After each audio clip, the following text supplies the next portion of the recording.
भाइयों बहनों नमस्कार। आज संसार कोरोना के कहर से पीड़ित है।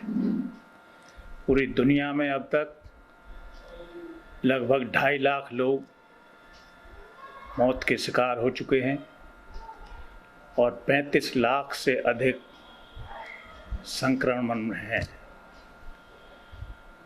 भारत में खुद 1700 से ज़्यादा लोग काल के गाल में समा गए हैं। 50,000 से ज़्यादा लोग संक्रमण के शिकार हैं।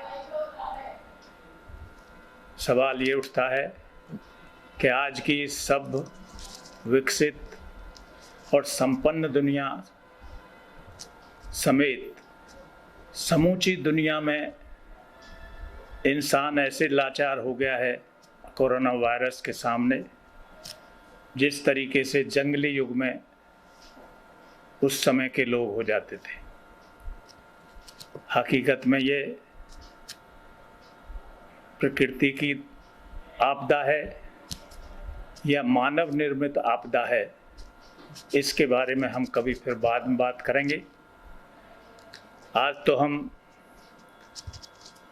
इस कोरोना वायरस से भारत के अंदर किस तरीके से निपटने के प्रयास हुए और भारत में इसके चलते अर्थव्यवस्था, भाईचारा और जनतंत्र पर किस तरीके का हमला हो रहा है, उसके बारे में आपसे बात करेंगे। आप जानते हैं, दिसंबर माह में ही चीन में पैदा हुए वायरस की विश्व स्वास्थ्य संगठन की तरफ से ऐलान कर दिया गया था कि एक ऐसा वायरस पैदा हुआ है जो एक पूरी दुनिया में महामारी का रूप ले सकता है और अभी तक इसका कोई वैक्सीन भी विकसित नहीं हुआ है। इस सूचना के बावजूद भी दुनिया की 2 बड़े सत्ताधारी नेता इसका मजाक उड़ाते रहे। अमेरिका में ट्रंप और भारत में नरेंद्र मोदी प्रधानमंत्री के रूप में। इन्होंने सीरियसली इस महामारी को नहीं लिया। नतीजा आज उस देश में सबसे बड़ा जनहानि सामने आई है, जो दुनिया का सबसे ज़्यादा संपन्न देश है, अमेरिका। भारत में मार्च के महीने तक भाजपा सरकार और उसके नेता इसका मखौल उड़ाते रहे, जबकि जनवरी में ही भारत में एक पहला संक्रमण का केस सामने आ चुका था। इसके बावजूद भी मोदी सरकार की तरफ से सावधानी के लिए कोई कदम नहीं उठाए गए। आप जानते हैं, 24 फरवरी ट्रंप को भारत में बुलाया गया। मोटेरा स्टेडियम में अहमदाबाद में लाखों लोगों को वहां इकट्ठा किया गया नमस्ते ट्रंप के नाम पर, जिसमें 5,000 लोग ट्रंप के काफिले में भी मौजूद थे, जो विदेशी लोग थे। उनका किसी तरीके का चेकअप नहीं किया गया। आज वो नतीजा हमें भुगतना पड़ रहा है। इसके बावजूद भी कोशिश नहीं हुई किस तरीके से हम इसका चेकअप शुरू करें, लोगों की जांच हो, किस तरीके से अपने जो संक्रमित लोग हैं उनका उपचार किया जाए, क्वारंटाइन किया जाए, किस तरीके से मास्क और दूसरी चीज़ें जो डॉक्टरों के लिए ज़रूरी हैं उनको हम उपलब्ध कराएं। इसकी तरफ कोई ध्यान नहीं दिया गया। अंत में जाकर जब काबू से बाहर चीज़ होने लगी तो अचानक मोदी जी एक दिन के पूरे भारत के लॉकडाउन का 22 मार्च को पूरे भारत में लॉकडाउन का ऐलान करते हैं। लेकिन साथ साथ जो कोरोना के खिलाफ जंग लड़ रहे हैं डॉक्टर्स, नर्सें और दूसरा स्टाफ, उनका मनोबल बढ़ाने के नाम पर थाली, ताली और ढोल ढप बजाने का ऐलान भी कर दिया। 22 तारीख को देश की जनता ने पूरी तरीके से मोदी जी के आह्वान पर अपना समर्थन व्यक्त किया, लॉकडाउन को सफल बनाया। लेकिन मोदी जी द्वारा जो ताली, थाली, ढोल ढप बजाने का ऐलान था, 22 मार्च की शाम आते आते हजारों लाखों लोग सड़कों पर उतर आए और खुद अपने इस ऐलान से, जो लॉकडाउन का ऐलान था, उसकी धज्जियां उड़ाई गई। अगली बार 24 मार्च को मोदी जी राष्ट्र को संबोधित करते हैं और इस संबोधन में वो ऐलान करते हैं कि 25 मार्च से 21 दिन का लॉकडाउन पूरे देश में होगा। तमाम हवाई जहाज, रेल, मेट्रो, बसें, यातायात के साधन, टैक्सी, टेम्पो, रिक्शा, सारी दुकानें, सारा व्यापार, सारे उद्योग, सबको बंद कर दिया गया। सारी गतिविधियों पर अंकुश लगाया गया और कहा गया कि लोग अपने घरों में रहें। लेकिन उस दिन भी दिए जलाने के ऐलान की बात हुई। साथियों,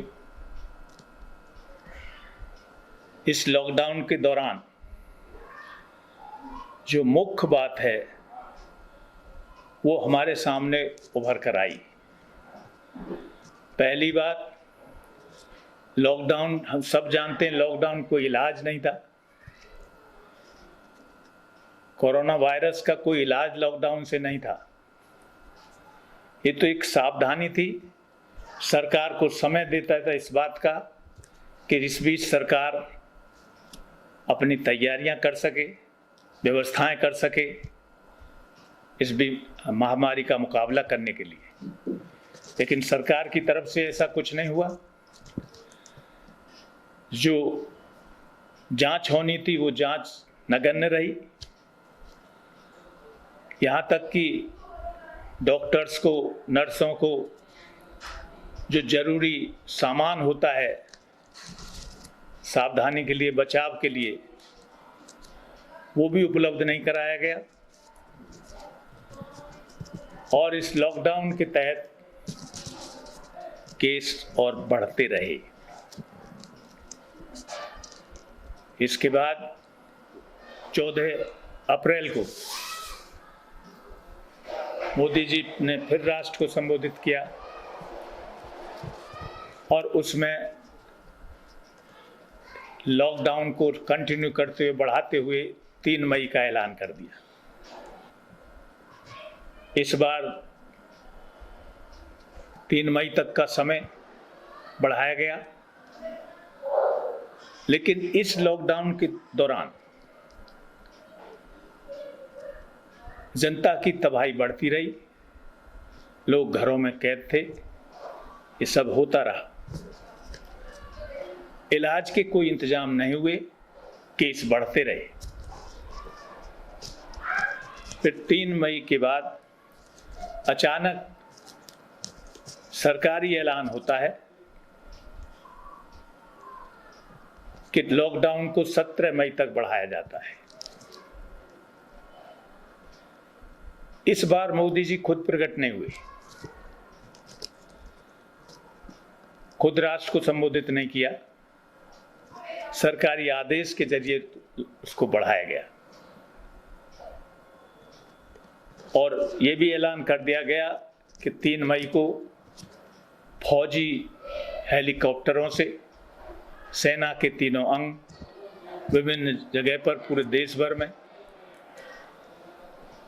इन कोरोना वॉरियर्स का सम्मान करेंगे, फूलों की वर्षा करके ये ऐलान किया गया। साथियों, अभी जनता उस लॉकडाउन के तहत भारी कष्ट भुगत रही है। आप जानते हैं किस तरीके से करोड़ों करोड़ मजदूर जिनके काम छिन गए, जिनके पास रहने खाने के लिए कुछ नहीं है, जिन्हें किसी तरीके की मदद नहीं दी गई, जिनके मकान मालिकों ने उन्हें घर से निकाल दिया गया, लाखों लाख मजदूर पैदल ही सड़कों से चलकर हजार हजार किलोमीटर तक अपने घर के लिए रवाना हुए। जत्थे के जत्थे जाते रहे, भूखे प्यासे, नंगे धड़ंगे, अपने पूरे परिवार का सामान अपने सिर पर लिए हुए, अपंग माता पिता और बच्चों को गोद में लिए हुए। लेकिन सरकार की तरफ से इनकी मदद के लिए किसी तरह का कोई कार्यक्रम पेश नहीं किया गया, इनकी किसी तरीके की मदद नहीं की गई। ये सबसे दुखद स्थिति पैदा कर आज सामने आई है। ये आंखों से हम देख चुके हैं ऐसा नजारा जो दुनिया में किसी देश के अंदर आज तक घटित नहीं हुआ है। लाखों लाख लोग सड़कों पर, अचानक इनके जाने आने पर भी रोक लगा दी गई। पुलिस ने जगह जगह लाठियां बरसाई, उल्टा खदेड़ दिया गया इनको। उधर इनके रहने खाने की कोई व्यवस्था नहीं थी। कुछ संस्थाएं व्यवस्था करती रही, जनता के कुछ लोग व्यवस्था करते रहे। सरकार की तरफ से कुछ नहीं किया गया। सरकार की तरफ से आम जनता के लिए, जिनके कारोबार बंद थे, गरीब लोगों के, उनके लिए किसी पैकेज की घोषणा नहीं की गई। एक पैकेज घोषित किया गया जो 1,70,000 का पैकेज के नाम बताया गया, लेकिन उसमें भी जनता की आंखों में धूल झोंकी गई। तो उसमें से 70% से ज़्यादा वो 2020 और 21 के बजट के में जो आवंटित खर्चे के नाम पर आवंटित था, उस पैसे को पैकेज में दर्शाया गया। सरकार की तरफ से ऐसा धोखा जनता को, ये बहुत ही अजीब चीज पेश करता है। साथियों, ये पहला मई दिवस 2020 का ऐसा गया है जिसमें भारत के अंदर मजदूरों ने बड़े संघर्ष के बाद हक हासिल किए थे, उनको एक तरीके से छीन लिया गया है। और यही नहीं हुआ है, इन मजदूरों को जब ये पैदल जाने लगे, हल्ला मचा के इनके लिए सरकार स्पेशल ट्रेन चलाए। कांग्रेस ने ऐलान किया कि हम खुद इनको घर पर पहुंचाएंगे, अगर सरकार इनको ट्रेन नहीं चलाएगी तो इनका किराया हम देंगे। तो बेशरम सरकार भी शर्माई और उसने स्पेशल ट्रेन चलाने की घोषणा की। लेकिन अजीब चीज है कि वो किराया मजदूरों से वसूला गया। जब इस पर हल्ला मचा तो फिर एक धोखा देने वाला बयान कि सरकार ने ऐसा नहीं कहा था किराए का, रेलवे 85% देगी और राज्य सरकार 15% देंगी। अभी भी ये क्लियर नहीं है, उनसे किराया वसूला जा रहा है। और फिर यहां तक बात पहुंच गई, कर्नाटक के जो बीजेपी की सरकार है, वहां की येदियुरप्पा ने उन ट्रेनों को, जो 10 ट्रेनें वहां से चलने वाली थी मजदूरों के लिए, उनको कैंसिल कर दिया। वो अपने किराया देकर भी जा रहे थे, तो उनको कैंसिल इसलिए कर दिया कि बिल्डर्स और कुछ पूंजीपतियों के साथ मीटिंग की। उन्होंने कहा कि मजदूर अगर चले जाएंगे तो हमारे कारखानों में काम कौन करेगा, हमारे लिए काम कौन करेगा। इस आधार पर मजदूरों को जाने से रोका गया। ये वो चीज है जो कभी सामंती काल में होती थी। मजदूरों को बंधुआ मजदूर बनाकर रखा जाता था। पूंजीवाद में आते जिसका खात्मा हुआ, लेकिन दोबारा से आज भारत में वो चीज हमें देखने को मिली। इसी तरीके से गुजरात में हीरा कारोबारियों द्वारा जबरिया उन मजदूरों से काम कराया जा रहा है जिन मजदूरों को बाहर जाने से बीजेपी की सरकार ने मना कर दिया, रोक दिया। मजदूर एक बस का किराया 3.5 लाख रुपए तक देकर प्रयागराज आने के लिए, यूपी में आने, बिहार में आने के लिए आ रहे थे। ऐसी 50 बसों पर लाठी चार्ज करके उनको खदेड़ा, फिर से काम करने के लिए उन्हें मजबूर किया। इसके साथ ही साथियों, दूसरी जो भयंकर चीज है जो सामने आ रही है वो है आर्थिक तबाही। इस लॉकडाउन के चलते तमाम छोटे लगभग 40 करोड़ लोग अपने रोजगार गंवा बैठे हैं। इनमें प्रवासी मजदूर, असंगठित मजदूर, ठेला खोखा वाले, छोटे छोटे दुकानदार, छोटे छोटे उद्योग वाले, ये इतने लोग अपने रोजगार से हाथ धो बैठे। आर्थिक संकट पहले ही बहुत गहरा था। खेती में विकास दर बैठ गई थी, पूरा जीडीपी बैठ गई थी, बेरोजगारी दर 45 साल से सबसे ज्यादा हो गई थी। इस लॉकडाउन ने पूरी अर्थव्यवस्था को भर भरा कर बैठा दिया है। लेकिन आप ताज्जुब करेंगे, भारत की मोदी सरकार इसका किस तरीके से मुकाबला कर रही है और किस तरीके से कोरोना से मरने वाले लोगों की चिंता भारत सरकार को है। इसका पहला उदाहरण ये देखिए कि जब कोरोना से संक्रमित लोगों की संख्या मात्र 5,000 के लगभग थी, तब तो लॉकडाउन किया, लॉकडाउन को बढ़ाते रहे। और इस लॉकडाउन के तहत जब संक्रमित लोगों की संख्या 50,000 को पार कर चुकी है, ठीक इस समय मोदी सरकार ने शराब के ठेकों को खोलने का फैसला किया है। ये कैसी बात है? यानी जरूरी सामान नहीं, दुकानें नहीं खुलेंगी, दूसरे जरूरी धंधे नहीं चलेंगे, शराब की बिक्री होगी।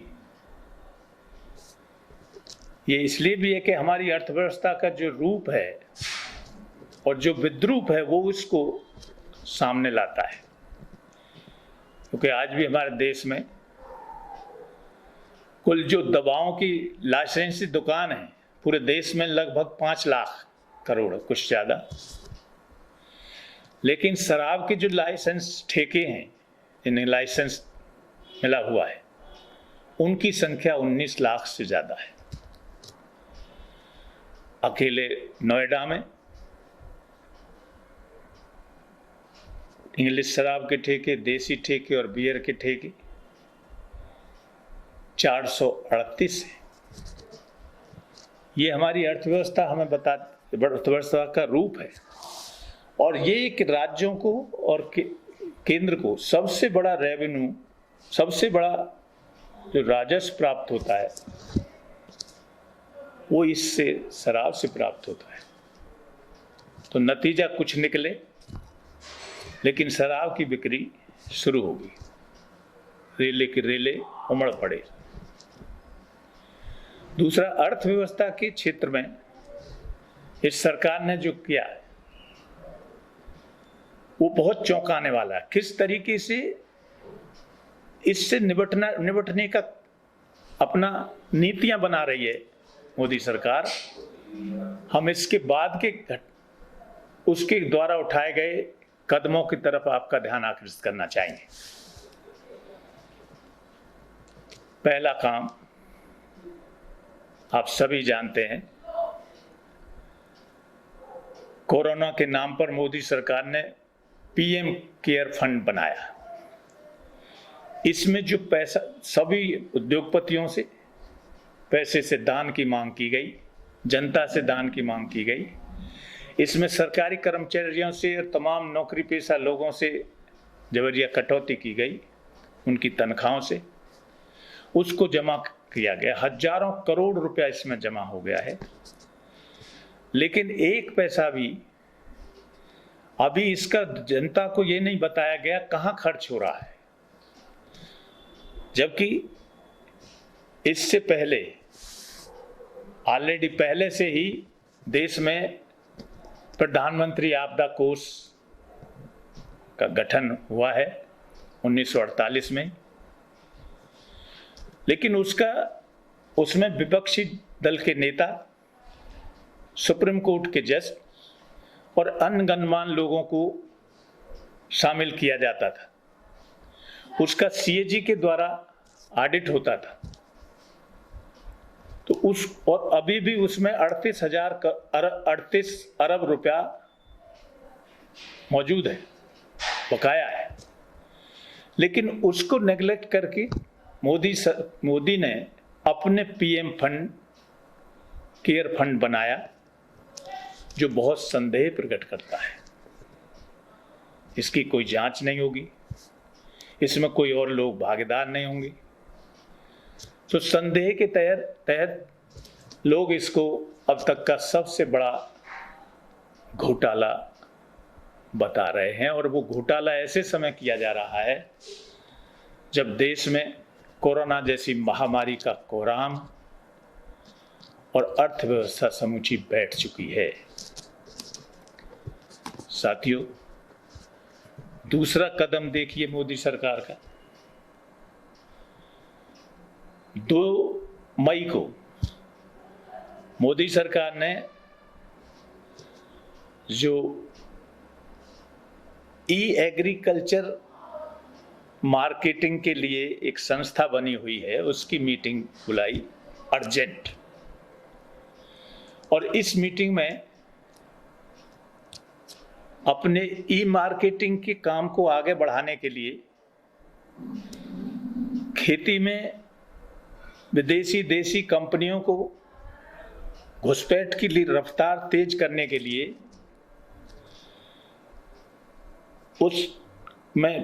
इस पर विचार विमर्श हुआ। क्या प्राथमिकता है मोदी सरकार की? कोरोना का तरफ नहीं है ध्यान, अर्थव्यवस्था की तरफ ध्यान नहीं है, इस किसान जो तबाह हो रहा है, इसकी खेती तबाह हो गई, इसकी तरफ ध्यान नहीं है।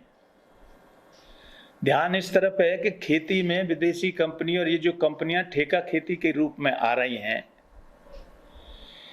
इनके सामने जो बाधाएं, कानूनी बाधा, इनको कैसे दूर किया जाए, इसकी रफ्तार बढ़ाई जाए, ये इस मीटिंग में फैसला किया। दूसरा, ठेका खेती में जमीनों के पट्टा कानूनों से जो बाधा आ रही हैं, उनको कैसे बदला जाए, उनमें कैसे रफ्तार को तेज किया जाए, कैसे भू राजस्व कानूनों में परिवर्तन कराया जाए राज्यों से। उसी तरीके से किस तरीके से इन कंपनियों के लिए आधारभूत ढांचा तैयार किया जाए, इनके लिए कैसे आर्थिक संसाधन सरकारी खजाने से मुहैया कराए जाए, बैंकों से मुहैया कराए जाए। और यही नहीं, इनके मंडी कानूनों को, ताकि ये कृषि जिंसों के व्यापार में खुलकर अपना खेल खेल सकें, इसके लिए देश के मंडी कानूनों में किस तरीके से बदलावों को, संशोधनों को रफ्तार दी जाए। और यही नहीं, इनके अलावा आयात निर्यात के लिए एक ऐसा बोर्ड या अथॉरिटी बनाई जाए जो इन कंपनियों को अलग से एक रास्ता मुहैया करा सके अपने माल को दुनिया की मंडी में जहां मुनाफा मिले वहां के लिए भेजने के लिए। ये मोदी सरकार की प्राथमिकताओं में है। इसी बीच इनके सबसे खास और सबसे ज्यादा समर्थक बीजेपी के मुख्यमंत्री उत्तर प्रदेश के योगी जी ने 6 अप्रैल को तुरंत इस पर अमल करते हुए अपने मंडी कानून में, कृषि उपज मंडी की जो उत्पादन समिति है उसके कानून में बड़ा संशोधन किया है। और उसमें संशोधन करते हुए पूरी छूट के ऐलान कर दिए। और पहले तौर पर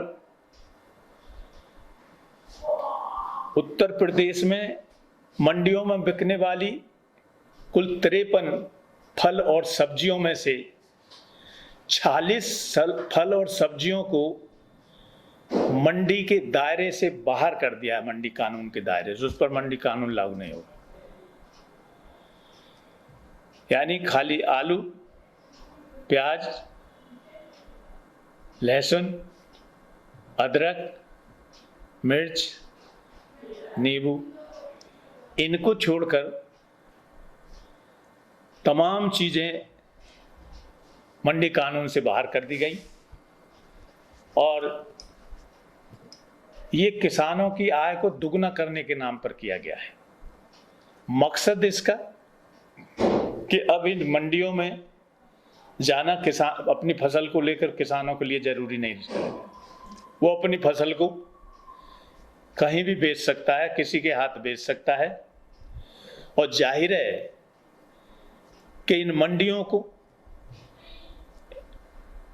जब बनाया गया था हरित क्रांति के दौर में 1986 में, इन मंडी कानूनों को जब बनाया गया था तो उसका मकसद यही था कि देश के किसान को उससे पहले बड़ी कंपनियां, थोक कृषि जिन्सों के थोक व्यापारी किसानों से सीधी खरीद फरोख्त करके उनसे उन्हें लूट करते थे। इस पर रोक लगाने के लिए यह तय किया गया था कि किसान मंडी में अपना माल लेके आएगा, यहाँ बोली लगेगी, सरकारी प्रतिनिधि सामने होगा, बोली लगेगी और उसमें जो है तब वो अपना माल बिकेगा। इस तरीके से निजी कंपनियां और बड़े थोक व्यापारियों को कृषि जिन्स के व्यापार से अलग कर दिया गया। साथियों, ये खतरनाक खेल इस कोरोना की आड़ में शुरू कर चुके हैं कि उन कंपनियों को पूरे देश में मोदी सरकार बहुत तेजी से कृषि क्षेत्र में घुसपैठ की छूट देने के लिए आमादा है, बहुत तेजी के साथ। और उत्तर प्रदेश में सबसे पहले मोदी उस काम को कर चुका है। यही नहीं, मोदी सरकार ने अभी इसी मीटिंग में, जो मंत्रिमंडल की मीटिंग में ये फैसला किया, इसको अध्यादेश के जरिए लागू करना है।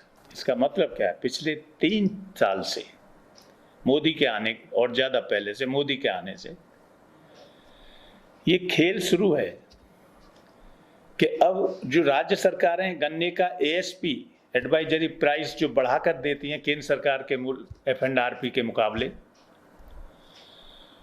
उस मूल्य का भुगतान चीनी मिलों ने करना बंद कर दिया है। केंद्र और राज्य सरकारें विभिन्न तरीके से पैकेज जारी करती हैं और जो बढ़ाया हुआ रेट है उसका उनको भुगतान करती हैं चीनी मिलों को, तब वो किसानों का भुगतान करते हैं बढ़े हुए रेट का। इसी के तहत योगी सरकार ने आज ये किया है। कल्पना करिए कि ये अगर योगी सरकार मोदी सरकार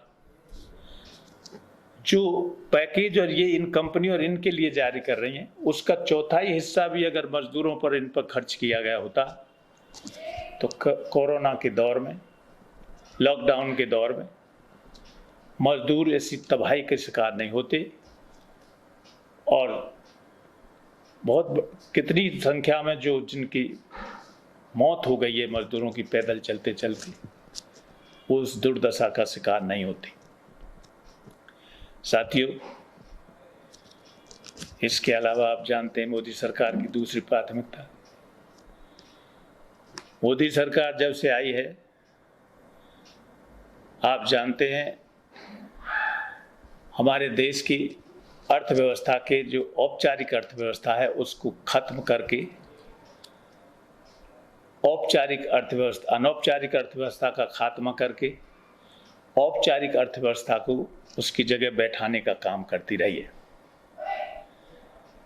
औपचारिक अर्थव्यवस्था वो होती है जिसमें जो परंपरागत तरीके से पैदा पनपी है हमारे देश में, खेती है, खेती से जुड़े धंधे हैं, कुटीर धंधे हैं और तमाम जो दुकानदारी और व्यापार ये सब पनपा है, ये हमारी अनौपचारिक अर्थव्यवस्था, परंपरागत अर्थव्यवस्था है। इसके मुकाबले आज दुनिया में औपचारिक अर्थव्यवस्था हमारे देश में भी इसको लाने की कोशिश हो रही है, बैठाने की कोशिश हो रही है, जो इसमें भारी पूंजी, हाई तकनीक और डिजिटल तरीके के तौर तरीके अपनाए जाते हैं। लेकिन हमारे यहाँ अभी अनौपचारिक अर्थव्यवस्था में बहुत बड़ी तादाद में बहुत बड़ी लोगों को रोजगार मिला हुआ है, उनकी रोजी रोटी चल रही है। लॉकडाउन के तहत ये समूची इन्होंने कोशिश की, पहले नोटबंदी के तहत इस अनौपचारिक अर्थव्यवस्था का खात्मा करने की, उस पर हमला करने की, उसमें बहुत भारी तबाही हुई, खात्मा हुआ एक हिस्से का, उद्योग चौपट हुए, किसानों की तबाही बढ़ी और अनौपचारिक सिस्टम खत्म हुए। इसी तरीके से जीएसटी के जरिए छोटे छोटे उद्योग और उनकी तबाही जारी है। उसी तरीके से उत्तर प्रदेश में योगी सरकार ने मीट बंदी करके छोटे छोटे तरीके से गली कूचों में कट्टी करके काम चलाने वाले कट्टी करने वालों को उजाड़ दिया और एक भी दिन के लिए एक भी ऐसा कारखाना बंद नहीं हुआ जिसमें भारी पूंजी लगी हुई, जिसमें हाई तकनीक है, जो आयात निर्यात के लिए खुले हैं। ऐसे एक भी कारखाना कट्टी खाने बंद नहीं हुए। इस तरीके से समूची अर्थव्यवस्था का खात्मा करके जो अनौपचारिक तरीके से पनपी है उसकी जगह औपचारिक अर्थव्यवस्था को बैठाने का काम किया है। अभी हमारे यहाँ इन्होंने लॉकडाउन के जरिए कोरोना की आड़ में इस पर पूरा हमला बोल दिया है। अब किसी तरीके का उद्योग, छोटे छोटे उद्योग, देश की खेती और किसान सब तबाह हो रहे हैं बुरी तरीके से। किसान तो आप जानते हैं अभी सरकारी खरीद ना के बराबर हो रही है। व्यापारियों को सरकारी केंद्रों पे अपना माल बेचने के लिए छूट दे दी है। ऑनलाइन रजिस्ट्रेशन करना पड़ेगा, भुगतान बाद में होगा। इस तरीके की शर्तें लगाकर उसके खरीद के सिस्टम को ख़त्म किया जा रहा है, जो उससे पहले से ही उनका प्रोग्राम है। शांता कुमार कमेटी की रिपोर्ट है, उसको पास कर चुके हैं, उसको अपना चुके हैं। इस तरीके से अब ठीक इसी बीच लॉकडाउन के तहत ही, लॉकडाउन के बीच में मोदी सरकार ने एक नया प्रोग्राम बनाया है जो सूक्ष्म माइक्रो जिन्हें बोलते हैं उद्योग, छोटे उद्योग, मझोले उद्योग, इनकी मदद का ऐलान बनाया, इनको पैकेज देने का ऐलान बनाया लाखों करोड़ों। लेकिन साथ साथ ही ऊपर से दिखाएंगे कि हम छोटे उद्योग और इनकी मदद कर रहे हैं, लेकिन साथ साथ बहुत चालाकी के साथ में माइक्रो उद्योग और छोटे उद्योग, मझोले उद्योग की परिभाषा को बदलकर इस पर जो इस क्षेत्र में बड़ी कंपनियों और दूसरे क्षेत्रों के आने पर जो बंदिश थी उसको खत्म करके इसमें बड़ी कंपनियां, विदेशी कंपनियों और इजारेदारों को घुसपैठ का रास्ता खोला जा रहा है। निश्चित ही अगर ये इस क्षेत्र में आएंगे तो लाखों करोड़ों लोग अपना रोजगार गंवा बैठेंगे। ये दूसरी तैयारी है साथियों जो कोरोना से निपटने के लिए मोदी सरकार कर रही है। यही नहीं किया है, अभी पूरे देश के श्रम कानूनों को नाकारा बनाया गया। उत्तर प्रदेश की योगी सरकार, जिस मंत्रिमंडल की मीटिंग की मैं बात कर रहा हूं, उसी में यह फैसला भी कर चुकी है कि अब उत्तर प्रदेश में श्रम कानूनों को, हर तरह के श्रम कानून को, 38 तरह के श्रम कानून है, इनको 3 साल के लिए स्थगित कर चुकी है।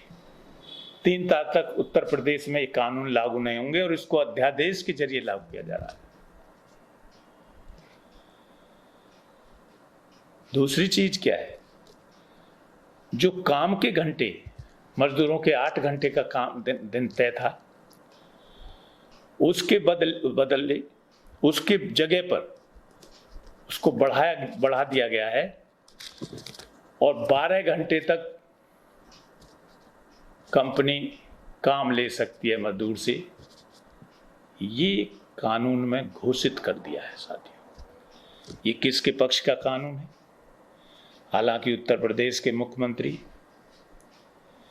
हिंदुओं के वफादार हैं, साधु की ड्रेस पहनते हैं, लेकिन ये काम करने वाले मजदूर 95% से ज्यादा हिंदू हैं। उनके काम के घंटे बढ़ा दिए, उनकी हिफाजत के श्रम कानून 3 साल के लिए स्थगित कर दिए। क्या आप लोग अब भी विश्वास करेंगे इनके हिंदुत्व के रक्षक होने पर? ये आपको सोचना है साथियों। आप जानते हैं इस बीच खेती में तबाही मची है। इस लॉकडाउन के चलते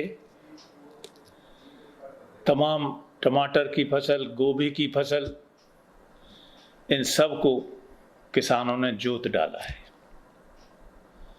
हाहाकार मचा हुआ है, कहीं कोई रोजगार नहीं है, पैकेज के नाम पर कुछ है नहीं। सरकार ने दवा गोली के नाम पर सारी ओपीडी और सरकारी अस्पतालों की और प्राइवेट अस्पतालों की सब बंद कर दी। लोग बिना मौत के, कोरोना से भी ज्यादा बिना मौत के मर रहे हैं। ऐसी तबाही मची हुई है।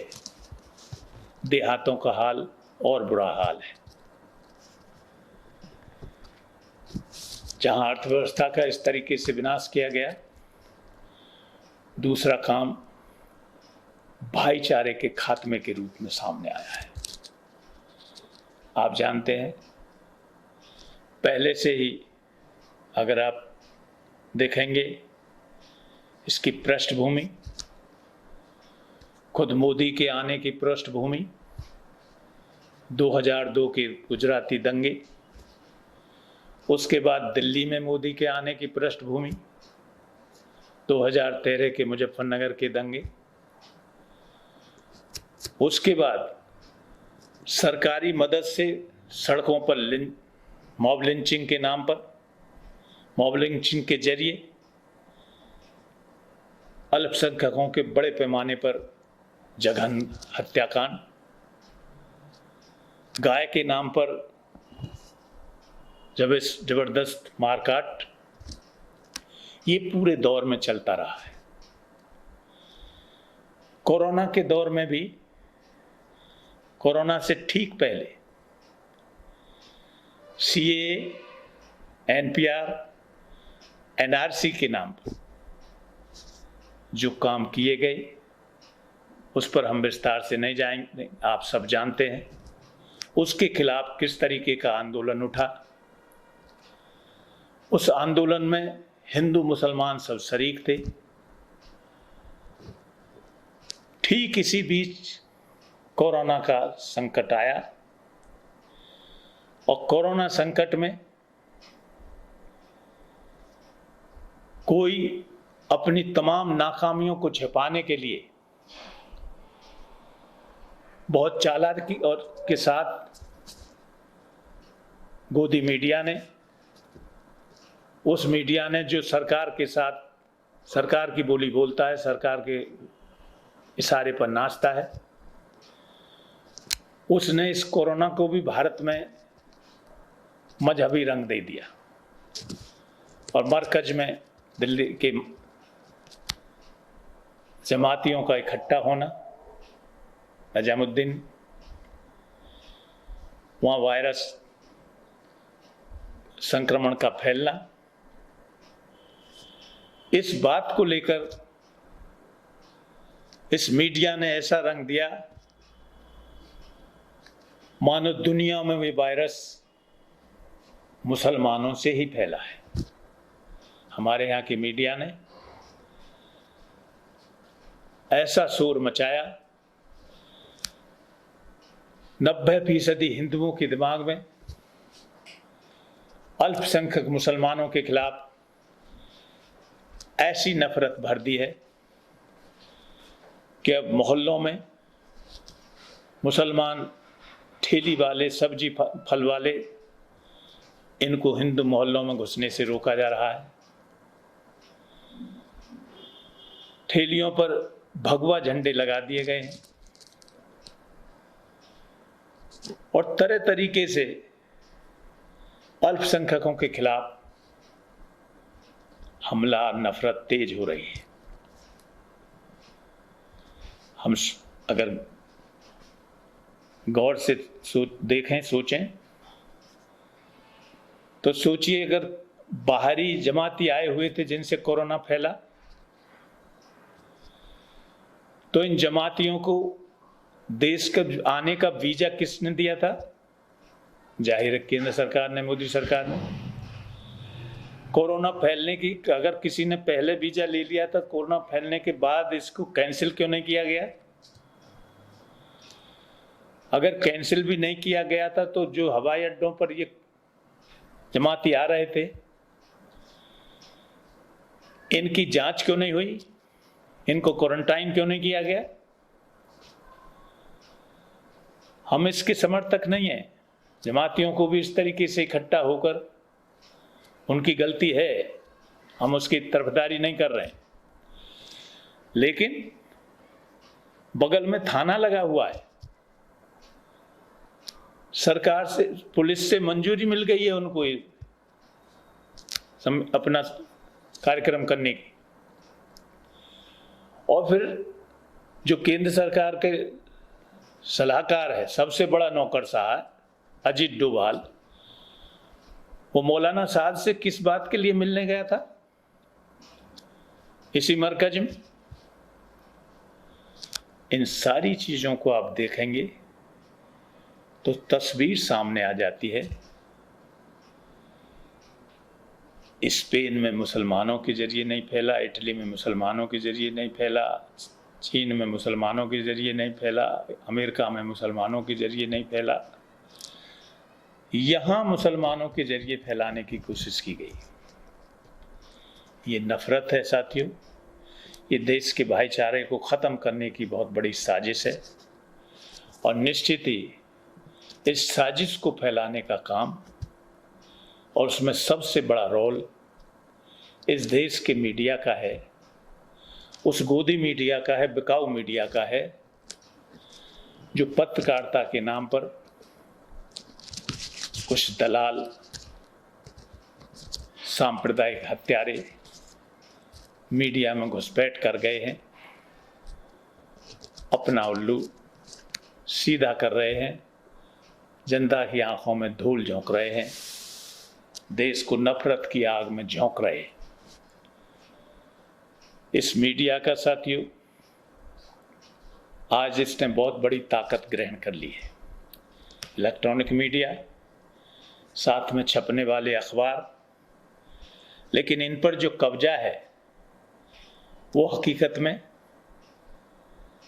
उन्हीं का कब्जा है जो इस देश की अर्थव्यवस्था पर कब्जा है जिनका, या फिर कब्जा करना चाहते हैं विदेशी कंपनी।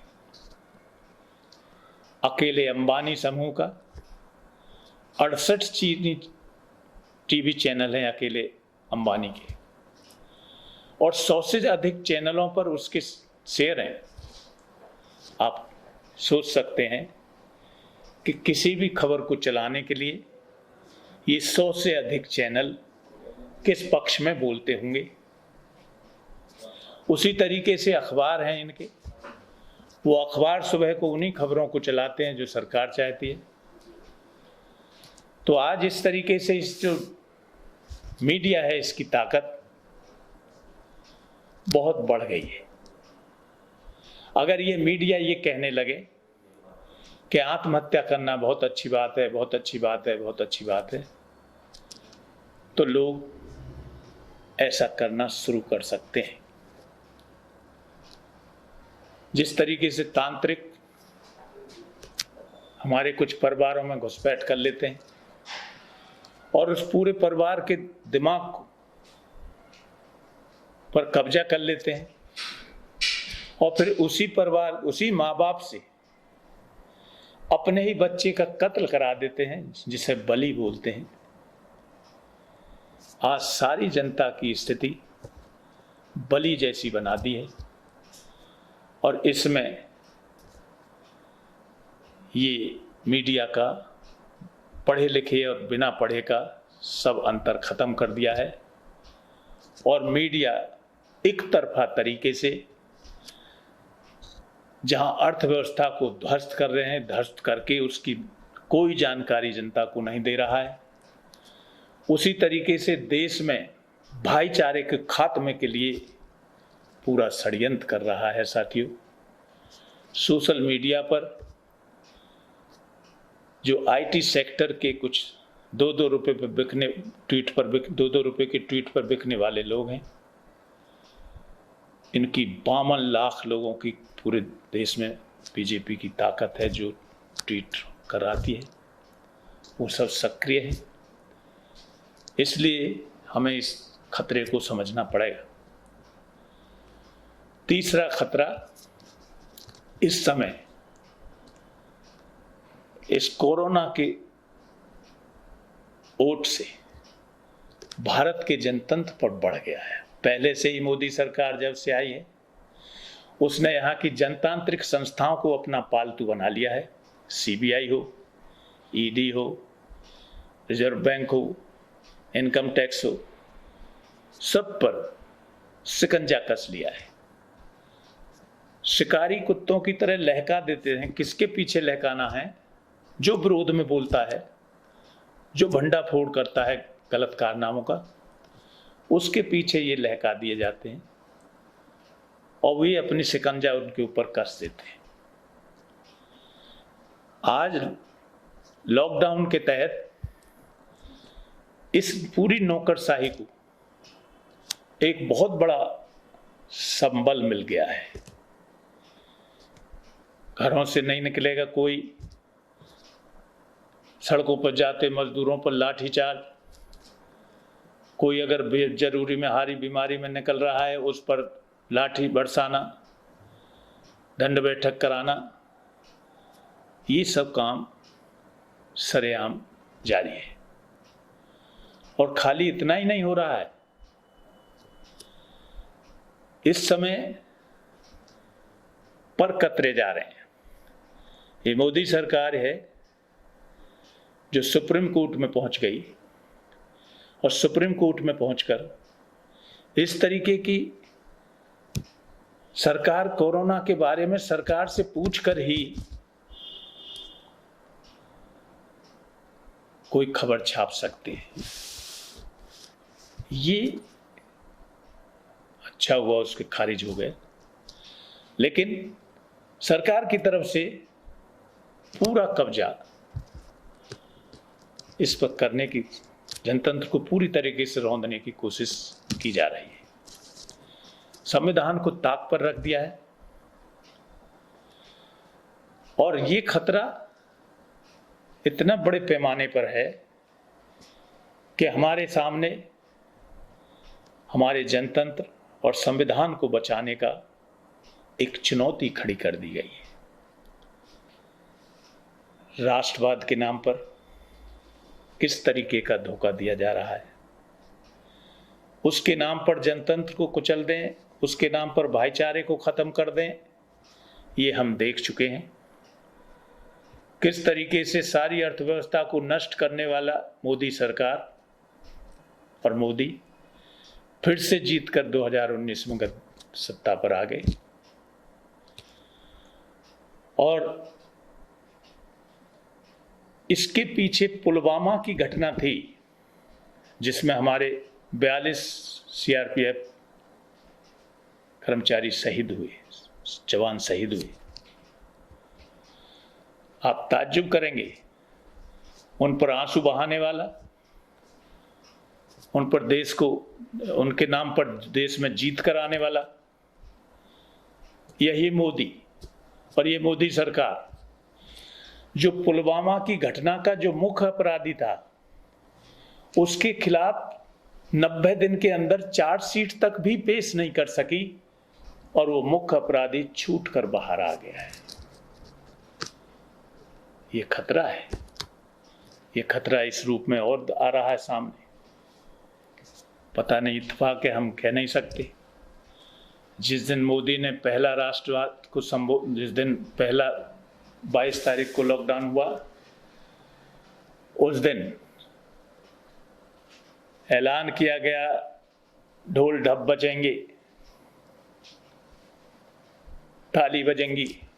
उस दिन हमारे देश के 17 जवान शहीद हुए। जब दूसरी बार लाइटें बंद करके दिए जलाने का ऐलान किया गया तो कश्मीर में हमारे 5 जवान शहीद हुए। और जब तीसरी बार फौज को कहा गया कि कोरोना के वॉरियर्स को, उसके खिलाफ लड़ने वालों पर हेलीकॉप्टर से फूल बरसाइए, हवाई मार्च कीजिए, उस दिन भी हमारे 2 अफसर और 3 जवान शहीद हुए। खतरा ये है कि धारा 370 को खत्म करने के बाद ये ऐलान कर रही थी मोदी सरकार कि जम्मू कश्मीर के अंदर उग्रवाद की रीढ़ टूट गई है, लेकिन हमारे नौजवान बच्चों का, जवानों का शहीद होना बंद नहीं हो रहा है। साथियों, इसलिए मैं अपनी बात खत्म कर रहा हूं इस बात के साथ कि देश की अर्थव्यवस्था को अगर बचाया जा सकता है, देश के भाईचारे को अगर बचाया जा सकता है, देश के जनतंत्र को अगर बचाया जा सकता है और देश की जनता की कोरोना से हिफाजत की जा सकती है, तो वो हम आपसी भाईचारे, आपसी तालमेल और आपसी एकता के दम पर ही कर सकते हैं। दूसरा कोई रास्ता नहीं है। बहुत बहुत धन्यवाद।